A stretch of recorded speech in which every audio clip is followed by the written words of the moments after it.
Heavy gunfire was seen on Friday near Haiti's National Palace, in its capital of Port-au-Prince, according to reports by news agency F. As political turmoil sparked by Prime Minister Ariel Henry's absence continued, Haiti entered a state of emergency last Sunday after fighting escalated. Armed gangs broke inmates out of prison, and an estimated 10,000 people were displaced.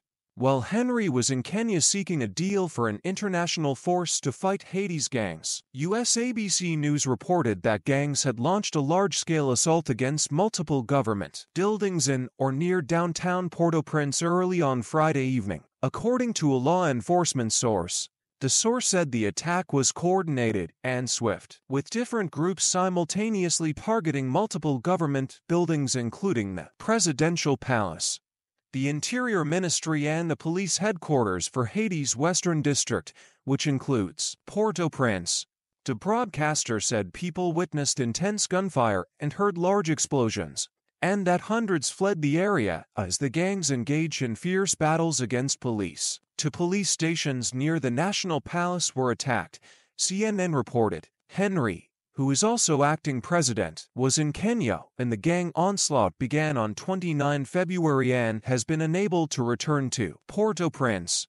Diaz earlier this week called on him to expedite a political transition as armed gangs seek his ouster.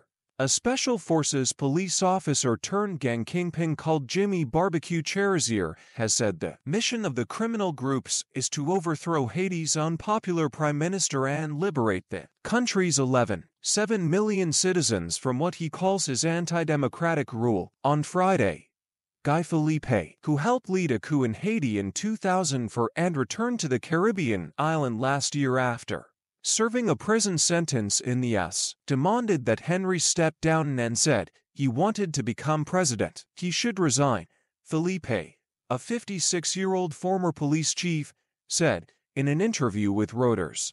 I think he should stay where he is now and let Haitians decide their fate. Philippe said he would seek to implement an amnesty for gang leaders or he to take power. Henry's spokesperson did not immediately respond to a request for comment. In 2004, Philippe was one of the main leaders in the successful overthrow of President Jean-Bertrand Aristide.